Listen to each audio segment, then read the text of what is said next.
Now, there have been 5 days of anti-government protests in Thailand. The Prime Minister, the main target of the demonstrations, has called for dialogue. Yingluck Shinawatra made the plea after she comfortably won a vote of no confidence in Parliament. Tens of thousands of protesters accuse her of being the puppet of her brother, the exiled former Prime Minister Thaksin Shinawatra. In the latest of a series of protests around government buildings, protesters have cut the electricity supply to the police national headquarters. We can take you to that protest at the police headquarters and join our Southeast Asia correspondent Jonathan Head, who is there. Jonathan, what's the mood amongst the protesters? What are they planning to do now? Well, I don't know what they're planning to do, but you can see the mood is pretty jovial, as it's been in many of the protests up to now. We're into the 5th day now of these, starting with the mass protests and moving on into raids on ministries.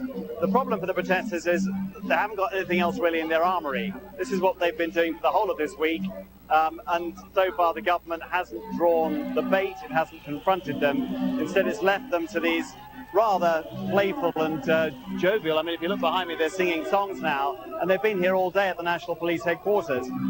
They're not spelling out what their plans are. They may well move on to other ministries tomorrow, but by the end of the week, it's hard to see quite where they're going to go. And I think in that sense, you know, the government having got this vote of confidence under its belt, and the Prime Minister having spoken and given a clear warning that she's had enough of this, you really wonder whether the protesters can think of something else to do.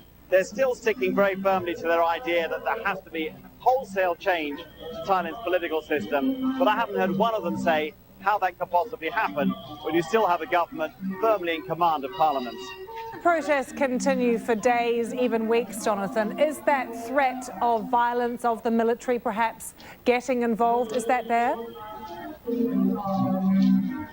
Yes, it is, and I think that's something the government will need to think about. The question is, can these protesters keep that up?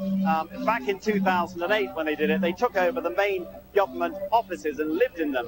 And symbolically, that was important. Even then, they were there for 3 or 4 months. At the end of it, they began to lose momentum, then took the airports, which finally persuaded the courts to step in. They would have to go a long way from what they're doing now, I think, to precipitate the kind of crisis that would justify or prompt, I should say, military intervention or intervention by the court.